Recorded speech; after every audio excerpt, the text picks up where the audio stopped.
Target किया है उन स्टूडेंटों के लिए रेगुलर बेसिस पे इस चैनल पे मॉक टेस्ट प्रोवाइड किए जा रहे हैं। देखिए, हम आपको जो मॉक टेस्ट सॉल्व करवा रहे हैं ये एक प्रीवियस ईयर मॉक टेस्ट है। अगर आप इस मॉक टेस्ट को सॉल्व करते हैं तो आपको एग्जाम में इस मॉक टेस्ट से बहुत ज्यादा हेल्प मिलने वाला है। देखिए, बहुत कम समय हम आपका लेंगे और बहुत कम समय में आपको मैक्सिमम चीजें हम सिखाने का प्रयास करेंगे। सबसे पहला सवाल आपको बोर्ड पे दिखेगा। देखिए, यहाँ पे लिखा हुआ है कि यदि x, y, z तीन ऐसे पूर्णांक है कि x प्लस वाई 8 है, y प्लस z 13 है और z प्लस x 17 है, तो x स्क्वायर बटा yz का मान ज्ञात करें। हमने सवाल जैसे ही पढ़ा तो हमें ये पता चल गया कि x, y और z तीनों की हमें पर्टिकुलर वैल्यूज चाहिए, तभी जाके ये सवाल सॉल्व होगा। तो देखिए, तीनों की अगर पर्टिकुलर वैल्यू आपको निकालना है तो पहले आप तीनों इक्वेशन को ऐड कर लो। जैसे ही ऐड करेंगे तो 2 times of x plus y plus z is equal to कितना होगा? आप कहोगे ये 38 आ जाएगा भाई। तो यहां से x plus y plus z कितना हो जाएगा? 19। अब हमें x, y, z निकालना है। ठीक है भाई। देखिए, x पहले अगर निकालना है तो पहले आप ये देखो कि yz कितना है। y प्लस z 13, तो ये 6 आ जाएगा। y निकालना है तो x प्लस z कितना है? 17, तो ये 2 आ गया। और अब z निकालना है तो x प्लस y कितना है? 8, तो ये 11 आ गया। अब x स्क्वायर बटा yz, x स्क्वायर, x की वैल्यू 6 है तो 6 का स्क्वायर 36 हो गया। y इंटू z, तो ये हो गया आपका 22। इसको सिंप्लीफाई करेंगे, 18 बटा 11 इस सवाल का करेक्ट उत्तर होगा। बी ऑप्शन करेक्ट है इस सवाल का। नेक्स्ट सवाल देखेंगे। देखिए, नेक्स्ट सवाल में क्या बोला गया है। एक ट्रायंगल है, ठीक है, और उस ट्रायंगल का एरिया दिया गया है 44 सेंटीमीटर स्क्वायर। यदि डी बीसी का मिड पॉइंट है और ई एबी का मिड पॉइंट है तो ट्रायंगल बीडीई का क्षेत्रफल ज्ञात करें। देखिए, पहले आप क्या करिए, एक ट्रायंगल बना लीजिए। अब ट्रायंगल का नाम बोला है एबीसी। ठीक है।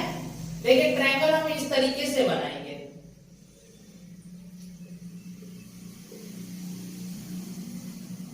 क्यों? क्योंकि यहाँ पे बोला गया था कि डी बीसी का मिड पॉइंट है, डी बीसी का मिड पॉइंट है और ई एबी का मिड पॉइंट है। इसको ऐसे मिला दीजिए। अब देखिए, अगर ई एबी का मिड पॉइंट है और डी बीसी का मिड पॉइंट है तो आप जानते हैं ना कि यहाँ पे 1:1 का रेशियो होगा, मतलब कि ये दोनों आपस में पैरेलल होते हैं। आपको ध्यान रखना है कि जब भी ये मिड पॉइंट और ये मिड पॉइंट है तो ये लाइन की जो लेंथ होगा इसके लेंथ का जस्ट आधा होता है। ठीक है। और इस लेंथ के मतलब कि साइड एसी के ये पैरेलल भी होता है। दोनों बात आपको याद रखना है, ये इसके पैरेलल भी होगा और इसका जस्ट आधा होगा। अगर ये 2 है तो ये कितना होगा? 1 हो जाएगा। ठीक है। अब देखिए, ये दोनों, ये ट्रायंगल और ये ट्रायंगल दोनों सिमिलर ट्रायंगल है। तो सिमिलर ट्रायंगल में जो एरिया का रेशियो होता है वो कॉरस्पॉन्डिंग साइड के रेशियो के स्क्वायर के इक्वल होता है। तो एरिया का रेशियो क्या करेंगे? कॉरस्पॉन्डिंग लेंथ का रेशियो कितना आ रहा है? 1:2 आ रहा है, तो इसके स्क्वायर के इक्वल होगा ना। तो एरिया का रेशियो आ जाएगा आपका 1:4 आएगा ना मेरे भाई। अब देखो, बड़ा वाला जो ये जो मोटू ट्रायंगल है, बड़ा वाला दिख रहा है ना आपको, इसका एरिया कितना आया? 4 यूनिट और सवाल में कितना दिया गया है? 44 सेंटीमीटर स्क्वायर। कितना गुना है भाई? आप कहोगे 11 गुना है। तो अगर हम इसका एरिया निकालें इस छोटू ट्रायंगल का तो इसको भी 11 गुना कर देंगे तो 11 सेंटीमीटर स्क्वायर। सेकंड नंबर सवाल का कौन सा ऑप्शन करेक्ट है? सी ऑप्शन आपका करेक्ट है। अगले सवाल पे प्रोसीड करेंगे। हर एक क्वेश्चन को आपको ध्यान से देखना है। एक दुकानदार वस्तु का मूल्य इस तरह अंकित करता है कि अंकित मूल्य पर 28% की छूट देने पर भी उसे 12% का लाभ होता है।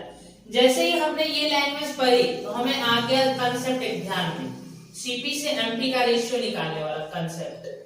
सीपी से एमपी का रेशियो कैसे निकालते हैं? 100 minus D, D for discount, upon 100 plus P, P for profit. तो आप अंकित मूल्य पर 28% की छूट दे रहे हो, 72, फिर भी 12% का लाभ हो रहा है, 112। अब हम इसको काटेंगे नहीं, क्योंकि जो वस्तु का कॉस्ट मार्क प्राइस जो दिया गया है इसी के मल्टीपल के फॉर्म में है भाई। 224 कितना गुना है भाई? 2 गुना। तो हमसे कॉस्ट प्राइस पूछा गया तो इसको भी 2 गुना करेंगे, 72 गुना 144 रुपया। फर्स्ट नंबर सवाल का कौन सा ऑप्शन करेक्ट है? ऑप्शन ए आपका करेक्ट हो जाएगा। देखिए अगले नंबर सवाल पे आते हैं। देखिए बोला गया है कि ए प्रथम चतुर्थांश में अवस्थित है। देखिए कोई भी एंगल अगर फर्स्ट क्वाड्रेंट में स्थित है, इसका मतलब ये हो गया कि वो एक एक्यूट एंगल है। ठीक है, अब यहां से देखिए आपको बोला गया है सवाल में कि tan A is equal to क्या है भाई? आप कहोगे कि ये 5/6 है, तो tan थीटा को आप क्या लिख सकते हो? tan A लिख लो, सॉरी, sin A बटा cos A लिख सकते हो ना। ये कितना है भाई? 5/6।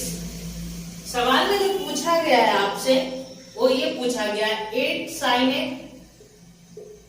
और minus 4 cos A upon cos A plus 2 sin A। इसकी वैल्यू निकालनी है। कैसे निकालेंगे आप?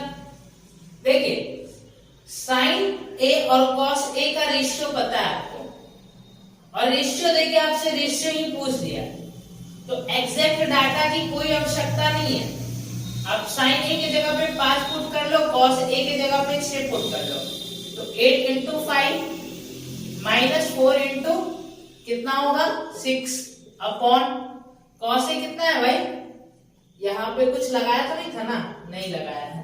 ये 6 दिया गया प्लस 2 into 5, ये 40 हो गया, और ये हो गया आपका 40, और ये हो गया आपका 24। तो कितना बचेगा? 16। नीचे में कितना आ रहा है? अब नीचे में कहोगे कि ठीक तो किया है ना? ये था आपका 5, 10, 40 हो गया। 40 में से कितना घटा देंगे? 6 चौका 24, तो कितना बच रहा है? 16, और ये 10 अच्छे 16, कट के 1 आ रहा है। क्या उत्तर है? क्या 1? देख लेते हैं 54 नंबर सवाल का कौन सा ऑप्शन करेक्ट है। 54 नंबर सवाल का डी ऑप्शन करेक्ट है। ठीक है, 1 ही होगा इसका आंसर।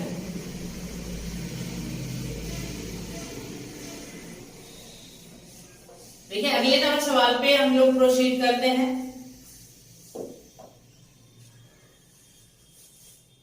देखिए यहां पे लिखा गया है कि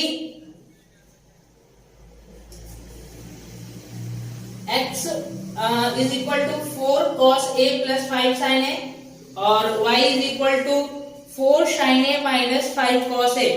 तो x square plus y square का मान ज्ञात करें। देखिए आपको एक कंसेप्ट ध्यान में होगा, अगर x is equal to a sin theta plus b cos theta दे दे और y is equal to a cos theta minus b sin theta दे दे, ऐसा जब भी आपको दिखता है, ठीक है भाई, ऐसा जब भी आपको दिखे तो आप ध्यान रखना कि अगर हम दोनों के x का भी स्क्वायर करें और y का भी स्क्वायर करें और दोनों को ऐड कर देंगे तो साइन थीटा का कोएफिशिएंट क्या है? a, और यहाँ पे cos थीटा का कोएफिशिएंट क्या है? b। तो ये बराबर होता है a square plus b square के। ये आपको ध्यान रखना है, ठीक है। जब भी आपको ये फिगर दिखे ऐसा, ठीक है, और तो आपको एक स्टैंडर्ड रिजल्ट याद रखना है कि अगर एक्स स्क्वायर करेंगे और फिर वाई स्क्वायर करेंगे और दोनों को ऐड कर देंगे तो ए स्क्वायर प्लस बी स्क्वायर के इक्वल हो जाएगा, ठीक है। तो यहाँ पे आप देखो, आपसे सवाल में आपको बोर्ड पे तो सवाल दिख ही रहा है। तो यहां से आप अगर अब आपसे ये पूछे कि x square plus y square कितना आएगा, तो साइन थीटा का कोफिशिएंट, साइन ए का कोफिशिएंट कितना है 5, तो 5 का स्क्वायर 25 प्लस कॉस थीटा का कोफिशिएंट कितना है 4, 4 का स्क्वायर 16। दोनों को ऐड करने पे कितना आ रहा है? आप कहोगे दोनों को ऐड करने पे हो रहा है कितना, 6 5 11 के 1 81 41 आ रहा है भाई, ठीक है। आपको कंसेप्ट ध्यान रखना है। कंसेप्ट अगर आप याद है आपको, तो आप ये सवाल बहुत इजीली कर सकते हैं। अगर आपको कंसेप्ट ध्यान में नहीं है तो आपको समस्या हो सकता है इस सवाल। देखिए अगले नंबर सवाल को देखते हैं। सवाल की परिभाषा को समझिए। यहाँ पे ये बोला गया है प्लस को अगर माइनस कर दे और माइनस को प्लस कर दे और गुना को भाग कर दे और भाग को गुना कर दे, तो ये जो एक्सप्रेशन दिया गया है इसका मान कितना होगा। तो देखिए जल्दी जल्दी से साइन को चेंज करते हैं। 42 माइनस को प्लस करना है 12 भागा 3 और माइनस 8 गुना 2 माइनस 15। यहां तक समझ में आ गया। अब नीचे का मटेरियल क्या है देखिए, नीचे मटेरियल है 8 भागा 2 और प्लस करेंगे भाई माइनस को 4 माइनस 9 और इंटू 3, ठीक है। अब इसको आपको सॉल्व करना है। देखिए पहले 3 से भाग कर देंगे इसको, 3 से 4 बार में जाएगा ना, तो 46 माइनस 16 माइनस 15 तो 31 हो गया, ठीक है। अब इसको 2 से भाग करेंगे 4 4 8 हो गया, माइनस 9 दिया 27। अब भाई घटा देंगे इसमें से तो कितना बच रहा है, तो आप कहोगे 9 और ये हो गया आपका 6, 15 आ रहा ऊपर और नीचे में कितना आ जाएगा, नीचे में आपका आ जाएगा 19। तो 15/19 इस सवाल का करेक्ट उत्तर होगा। अब आगे की सवाल को देखेंगे। देखिए आपको मजा तो आ रहा है ना, आसान सा मॉक टेस्ट है, कोई कठिन नहीं है।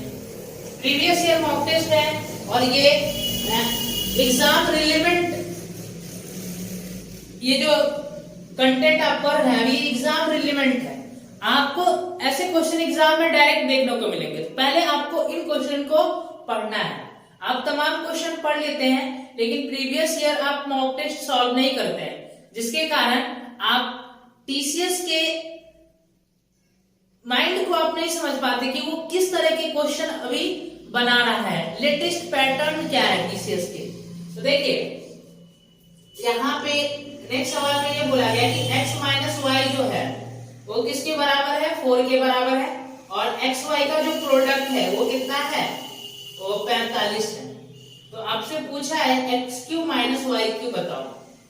ऐसे सवालों में तो आप डायरेक्ट ये फॉर्मूला पे आधारित सवाल है, आप फॉर्मूला का यूज करो और ये सवाल आपसे बन जाएगा।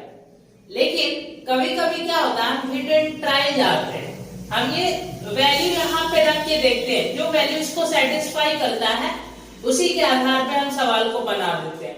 तो अगर आपको क्या है कि यहाँ पे अगर 9 ले ले और यहाँ पे 5, तो क्या चीजें सेटिस्फाई हो रही है, आपको अगर हाँ क्लियर दिख रहा है कि सारा चीज सेटिस्फाई हो रहा है। तो 9 का क्यूब केवल 9 का क्यूब कितना होता है 729 और 5 का क्यूब होता है 125, कितना आ जाएगा 604। इस सवाल का करेक्ट उत्तर होगा, ठीक है। आगे देखेंगे, बहुत आसान, बहुत आसान। देखिए जब भी आपको वैल्यूज पता चल जाए x और y के, तो आप और कोई दूसरा चीज इस्तेमाल ना करें, क्योंकि इससे आपका जो क्वेश्चन है मिनिमम टाइम में हो जाएगा। इसके अलावा आप कोई भी तरीका लगाएंगे तो उसमें टाइम टेकन होगा।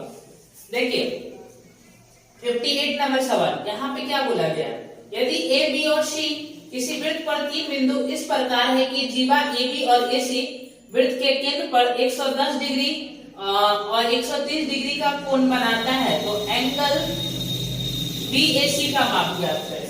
देखिए एक पहले सर्कल बना लीजिए, ठीक है भाई। यहाँ पे देखना, ये आपका सेंटर है, सर्कल पे 3 पॉइंट, एक पॉइंट ए हो गया, एक पॉइंट बी हो गया, एक पॉइंट सी हो गया।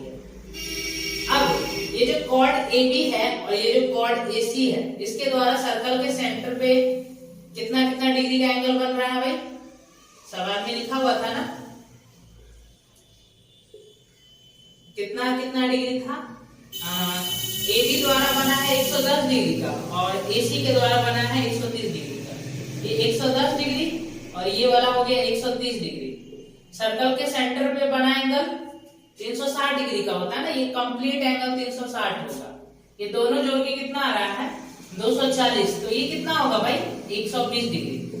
अब आपसे पूछा गया है कि एंगल बी ए सी कितना होगा, तो सर्कल के सेंटर पे अगर 120 डिग्री का एंगल बन रहा है तो सर्कमफ्रेंस पे जस्ट इसका आधा बनेगा 60 डिग्री, ठीक है। तो सी ऑप्शन आपका करेक्ट हो जाएगा। आगे देखेंगे, देखिए आगे बोला गया कि साधारण ब्याज पर किसी निश्चित ब्याज दर प्रतिशत पर 4300 रुपए की एक राशि 2 वर्ष में बढ़कर 4644 रुपया हो जाती है, तो कौन सी राशि साधारण ब्याज द्वारा इसी ब्याज दर पर 5 वर्ष में बढ़कर 10,104 रुपया हो जाएगी, ठीक है। देखिए आपने कोई धन लगाया था, कितना धन आपने लगाया था, आपको कि हमने 4300 रुपया का धन लगाया था और ये प्रिंसिपल है आपका, और ये अमाउंट 2 साल में कितना बन गया है, आप कहोगे 4644 रुपया। तो भाई एक बात बताओ कि 2 साल में ब्याज कितना मिल रहा है, वैसे पढ़े पूरा क्वेश्चन अभी हम नहीं पढ़ पाए ना,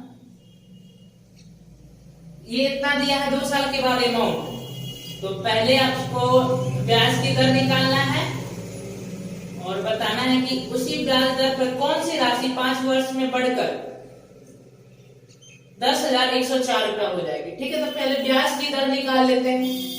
2 साल में कितना ब्याज मिल रहा है, आप कहोगे 344 रुपए का ब्याज मिल रहा है, तो 1 साल में कितना मिलेगा, 1 साल में कितना मिलेगा 172। ब्याज की दर कैसे निकालते हैं, ब्याज की दर निकालने का फॉर्मूला होता है 1 साल का साधारण ब्याज SI इन 1 ईयर, तो 1 साल का SI कितना है 172 और प्रिंसिपल कितना है 4300 गुना 100%। 1 साल का साधारण ब्याज ऊपर में लिखेंगे, नीचे में प्रिंसिपल को लिखना है और 100 से गुना करेंगे और परसेंटेज का सिंबल लगा देंगे। आपको अगर 2 जीरो से 2 जीरो खत्म, 43 का ये 4 गुना लग रहा है, लग क्या रहा है नहीं, तो 4% ब्याज की दर आ गया।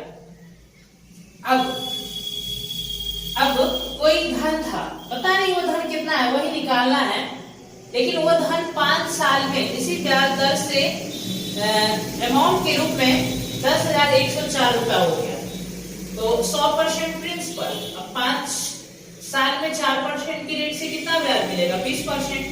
तो आप कहोगे कि वो जो भी धन है उस धन का 120% 10,104 रुपया।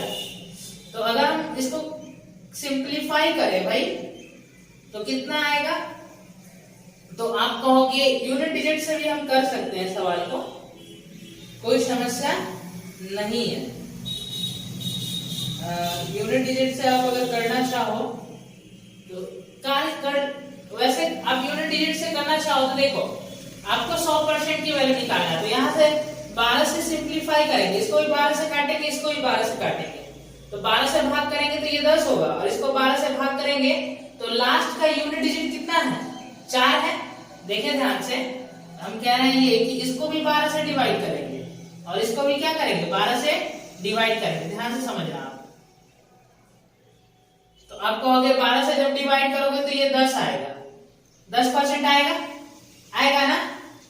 अब देखिए यहाँ पे 4 है और यहाँ पे 2 है, तो लास्टली जब डिवाइड होगा ये या तो 2 से होगा, 2 के पहाड़ा में यूनिट डिजिट 4 कहाँ पे बनता है, 2 दूना 4, एक 2 बार पहाड़ा जब पढ़ते हैं तब यूनिट डिजिट 4 आता है, और एक 7 बार पढ़ते हैं तब यूनिट डिजिट 4 आता है। तो 2 से डिवाइड करेंगे तो यहाँ लास्टली या तो ये 2 बार में जाएगा या फिर ये कितनी बार में जाएगा, 7 बार में जाएगा। तो वो 10% की वैल्यू होगा ना। तो 100% का निकालने के लिए लास्ट में 0 भी हमको चिपकाना पड़ेगा। तो आपको देखना है कि लास्ट में 2 0 कहाँ पे या फिर 7 0 कहाँ पे। तो अगर इस सवाल का आंसर देखें तो 7 0 कहीं पे नहीं है, 2 0 है, तो बस वही आपका उत्तर हो जाएगा। वैसे आपको सॉल्व करके दिखा देता हूं मैं। 12 से काटने पे ये 10% की वैल्यू कितना आ गया भाई, 12 से काटो, 12 × 96 और कितना बचेगा, अब 5 0, 12 चौका 48, 12 दूना 24, 100% की वैल्यू। बोले थे ना कि लास्ट में 2 0 आएगा, देखिए 2 0 आ रहा है ना। पूरा सॉल्व करने की आपको आवश्यकता नहीं था अगर आपको यूनिट डिजिट कॉन्सेप्ट पता है तो। अरिथमेटिक के क्वेश्चन में आप यूनिट डिजिट, डीएस, डिजिटल सम जो होता है, अप्रोक्सीमेशन, इन सभी चीजों को यूज करके समय बचा सकते हैं। अब देखेंगे अगला सवाल। देखिए अगले सवाल में क्या बोला गया है। देखिए अगला सवाल जो है यहाँ पे हम आपको इसको एक बेहतरीन तरीके से बता देते हैं। x टू दी पावर देखिए 2a है और y टू दी पावर कितना है 2b है और is equal to z to the power कितना है 2c है, और एक रिलेशन दिया गया है यहाँ पे कि x² is equal to yz है। अब देखिए ध्यान से, आपको देखिए x पे पावर यहाँ पे कितना दिया है 2, y पे पावर कितना है 1 और z पे भी पावर कितना है 1, और ये दोनों आपस में गुना से कनेक्टेड है, ठीक है ना। देखिए आपको करना क्या है, इस रिलेशन पे काम करना है, इस वाले रिलेशन पे। तो यहाँ पे आपको देखिए x पे पावर कितना है 2 और यहाँ पे x पे पावर कितना है 2 है।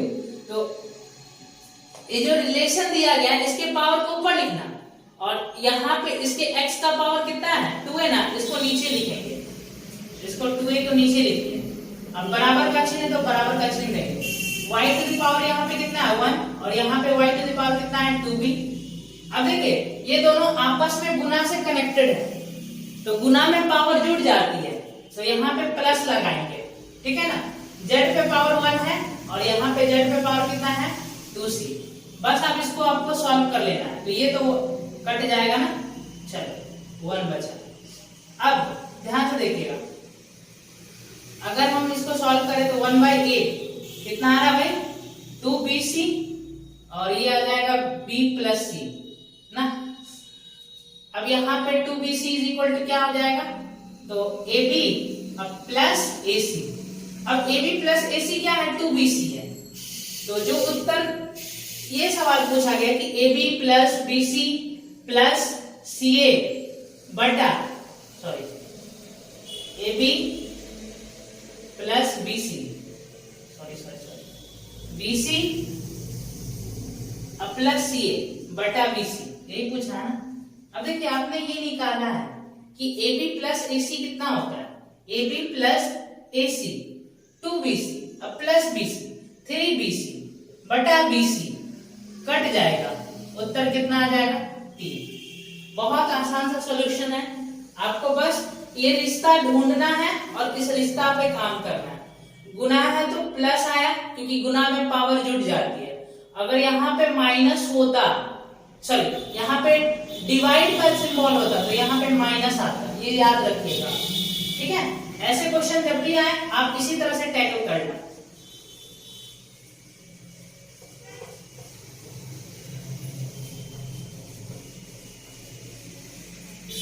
अगले सवाल पे हम लोग प्रोसीड करते हैं।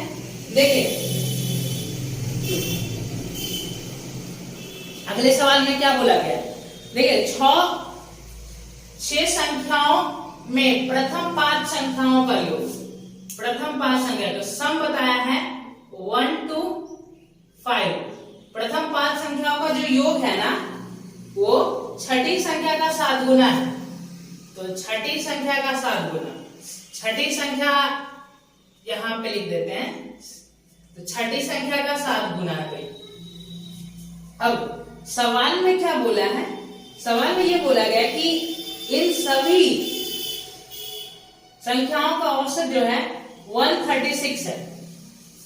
तो अगर हम औसत निकालें तो सम टोटल कितना बन रहा है 8/6 इज इक्वल टू 136।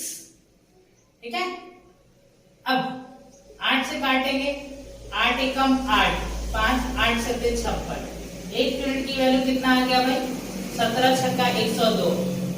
पूछा क्या गया है छठी संख्या ज्ञात करें, तो छठी संख्या 1 यूनिट ही है और 1 यूनिट की वैल्यू 102 आ गया और यही इस सवाल का करेक्ट उत्तर हो जाएगा। ठीक है, तो बी ऑप्शन इस सवाल का करेक्ट है। बहुत आसान सवाल। देखिए यदि दो बेलन के आधार की त्रिज्या का अनुपात 3:4 है और उनके ऊंचाइयों का अनुपात 4:9 है तो उनके आयतन का अनुपात ज्ञात करें। देखिए आपको पता है कि जब हम बेलन का वॉल्यूम निकालते हैं तो कैसे निकालते हैं, पाई आर स्क्वायर एच।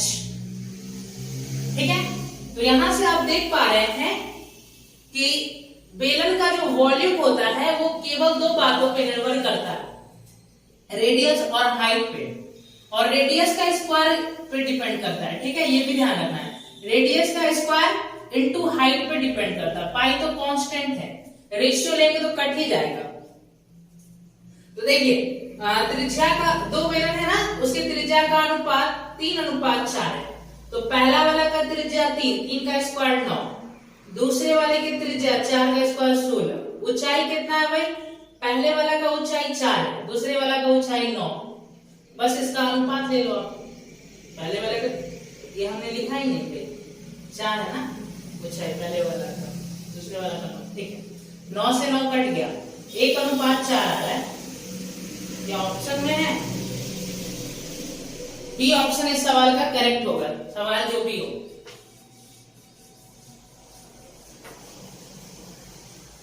मतलब कि सवाल का नंबर जो भी हो।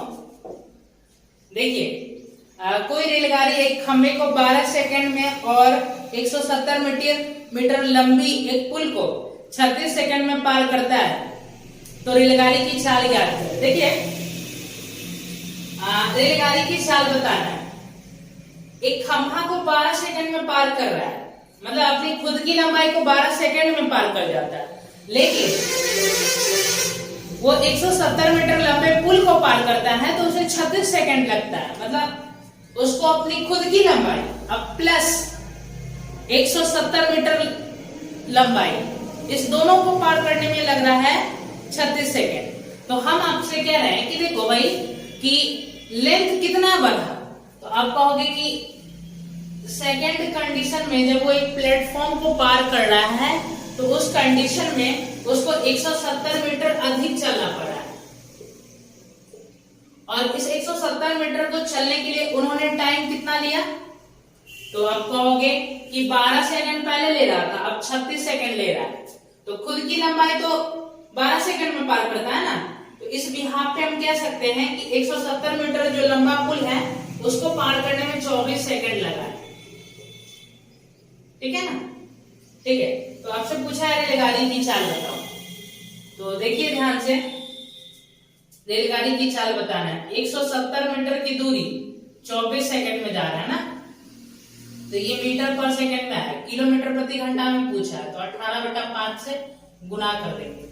6 चौका 24, 6 त्रिक 18। ठीक है, अब देखो 2 से काट देंगे, 2 से काटेंगे 2 दूना 4, 2 से काट देंगे इसको, कितनी बार में जाएगा, तो आप कहोगे ये 85 बार में चला जाएगा। अब 85 का 3 गुना 8 त्रिक 24, 240 प्लस 15 255, और नीचे में कितना बन रहा है भाई 10, तो एक अंक के बाद पॉइंट लग जाएगा, ठीक है। तो 25.5 किलोमीटर प्रति घंटा। ओके, 63 नंबर सवाल का ए ऑप्शन आपका करेक्ट हो जाएगा। 64 देखेंगे, आपको समझ में तो आ रहा है ना, ऐसा तो नहीं हम केवल खुद को ही पढ़ा रहे हैं, आपको हर एक क्वेश्चन को समझना भी है भाई, और जल्दी जल्दी सवालों को करने का आदत डालिए, क्योंकि अब केवल उन्हीं का सिलेक्शन होता है जो सवाल को सॉल्व करना नहीं जानते, सवाल को जल्दी सॉल्व करना जानते हैं। एक व्यक्ति एक वस्तु को उसके क्रय मूल्य पर 10% कम पर बेचता है, यदि वह इसे 332 रुपया अधिक में बेचता तो उसे 20% का लाभ होता। तो वस्तु का प्रारंभिक विक्रय मूल्य बताना है, ठीक है।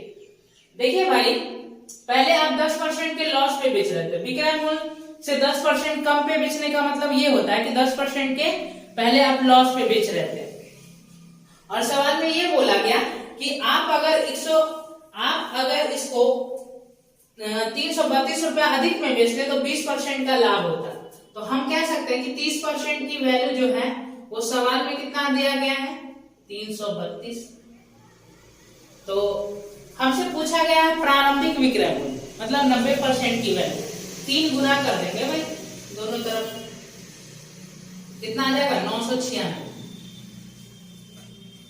ओके, कोई समस्या नहीं है।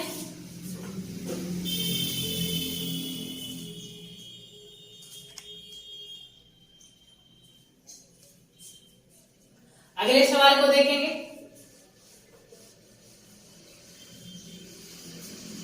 देखिए नेक्स्ट सवाल में क्या बोला गया है, ए, बी और सी अलग अलग एक कार्य को क्रमशः 24, 15 और 12 दिन में कर सकते हैं। बी और सी ने कार्य आरंभ किया और 3 दिन के बाद उसे छोड़ दिया।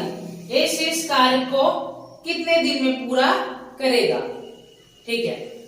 देखिए 3 बंदे हैं ए बी सी, लिखो या ना लिखो, ए बी सी लिख भी सकते हो और नहीं भी लिख सकते हो।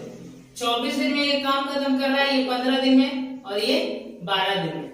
तो देखिए टोटल काम क्या करेंगे, इन तीनों का एलसीएम मानेंगे, कितना होगा भाई, आप कहोगे 120, 24 पंजे 120, 15 अट्ठे 120, 12 दहाई के 120।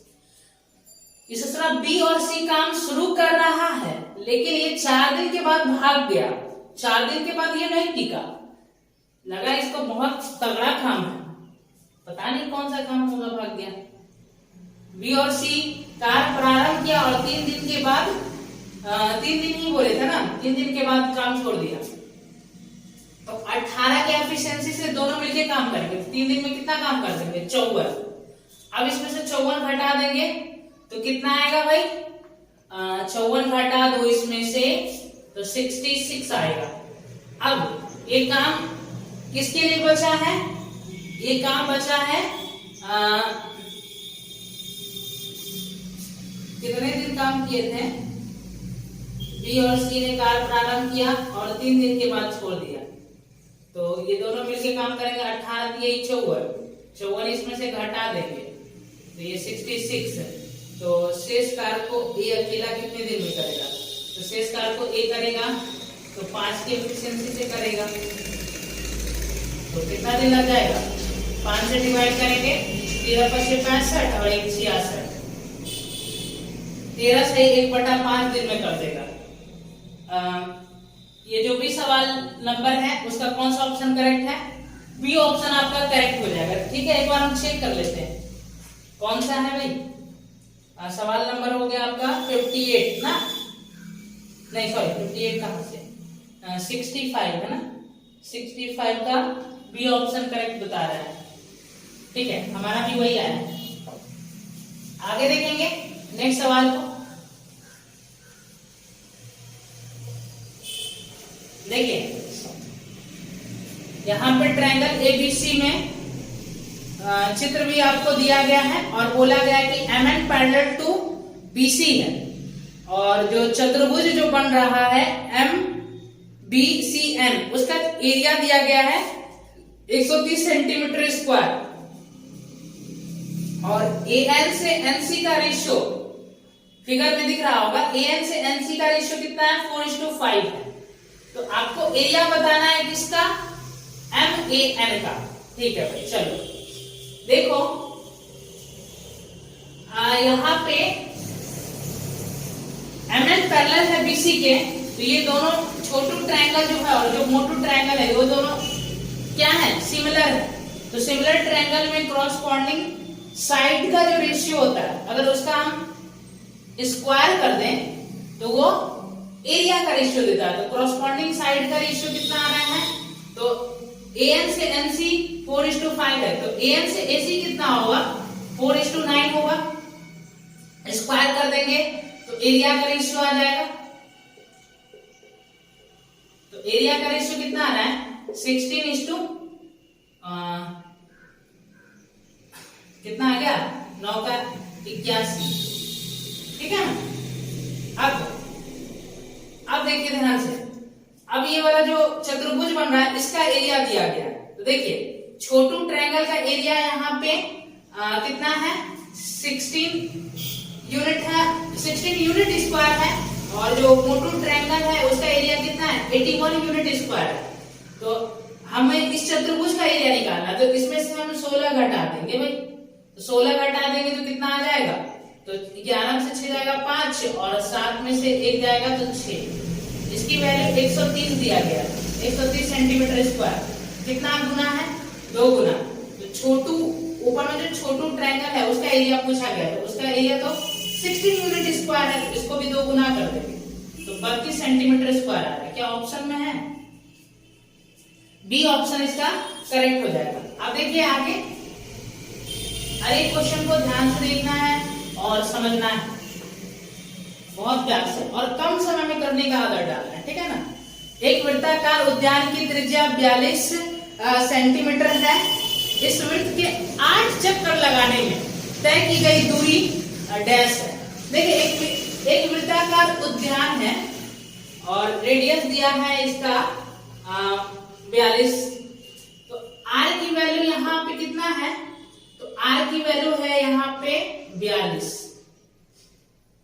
तो इस वृत्ताकार का अब टोटल 8 चक्कर लगाना है आपको। तो आपने कितना दूरी तय किया मीटर में ही बताना है।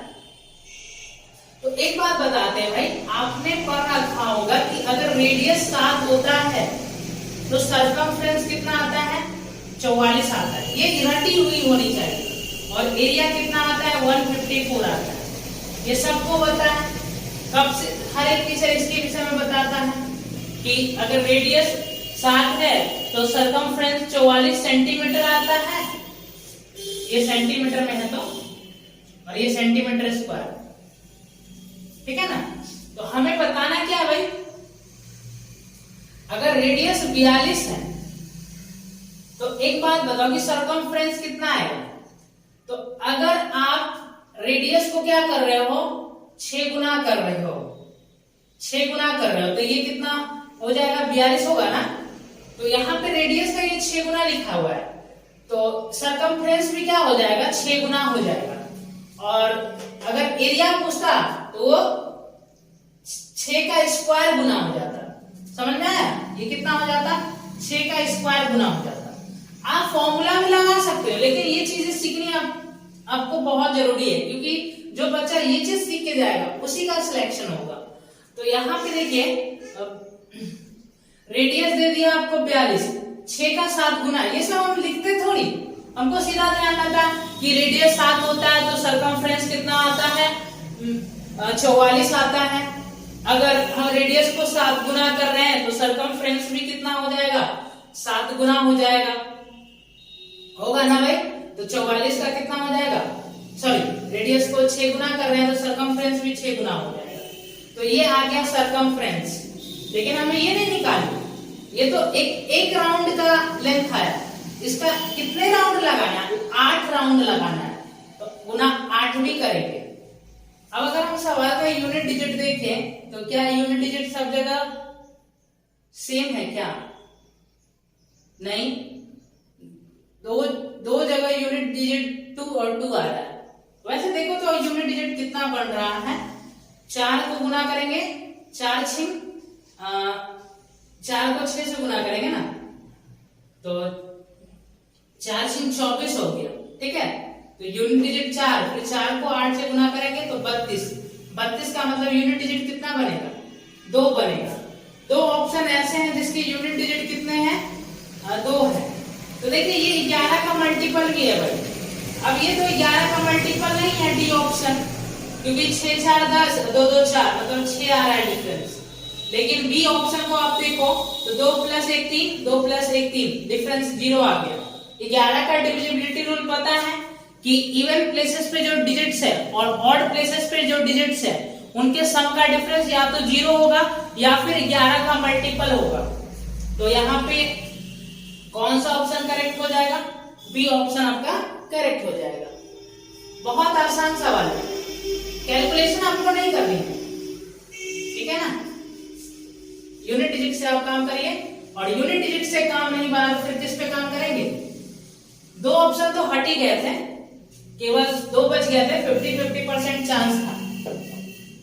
फिर भी हमें 11 का डिविजिबिलिटी रूल पता है, तो हम 50% चांस के लिए हम 100% चांस लेंगे। देखिए आगे लिखा हुआ कि एक विद्यालय में विद्यार्थियों की कुल संख्या 640 है। इनमें लड़कों की संख्या और लड़कियों की संख्या का अनुपात बॉयज और गर्ल्स का रेशियो दिया गया है। कितना दिया गया है, 5:3 दिया गया है। ठीक है ना। अब आगे टोटल बच्चे की संख्या इनिशियली कितना था, 640 है। अब कह रहा है कि 30 लड़कियां का नामांकन किया जाता है, मतलब जितनी लड़कियां थी पहले उसमें अब 30 लड़की और बढ़ जाएगी। ठीक है ना। नामांकन किया जाता है तो विद्यालय में और कितने लड़कों का नामांकन होना चाहिए ताकि लड़कों की संख्या और लड़कियों की संख्या का अनुपात 14:9 हो जाए। देखिए अगर आप इनिशियली निकालें कि लड़के कितने थे और लड़कियां कितनी थी, तो आप कहोगे 8 की वैल्यू हो गया 64, कितना गुना, 80 गुना। तो इसको भी 80 गुना करेंगे 240, और इसको भी 80 गुना करेंगे तो 400। अब लड़की कितनी बढ़ रही है भाई, लड़की की संख्या 30 बढ़ रहा है। ठीक है ना। तो ये 270 हो गया, 9 का कितना गुना है।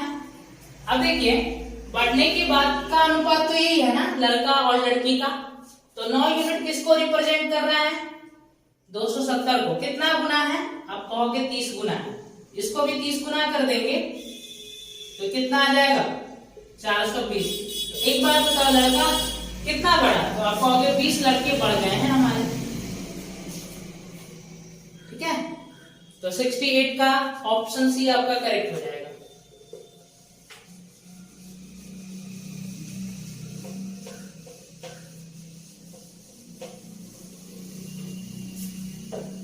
नेक्स्ट सवाल देखेंगे। यहां पे देखिए a + b का सम बोल रहा है कि कितना डिग्री है, a + c नहीं, a + b, sorry a + b का सम कितना है, 45 डिग्री है। तो आपसे सवाल में ये पूछा गया कि 1 + 10a into 1 + 10b। आपको समझ में आ गया होगा। यहाँ पे एक प्रॉपर्टी का इस्तेमाल किया जाएगा। अगर 2 एंगल का सम a और b है ना, इस दोनों का सम 45 डिग्री है, और जब भी आपको 1 + 10a into 1 + 10b दिखा और ये दोनों का सम 45 है ना, तो इसका उत्तर हमेशा 2 आता है, यहां से यहां तक का। ये उत्तर, इसका उत्तर कितना आएगा, 2 आएगा। आप अपने दिमाग में इस बात को सेट कर लो। इस पे मेंस में भी क्वेश्चन आ चुका है कि अगर 2 एंगल का सम 45 डिग्री है, ठीक है, और आपसे 1 + 10a into 1 + 10 भी पूछा गया है, तो इसका उत्तर आपको कितना बताना है, 2 बताना है। और 2 तो पहले से भी है ना, तो इसका उत्तर कितना बनेगा, 4। ठीक है। अब देखेंगे 70 नंबर सवाल।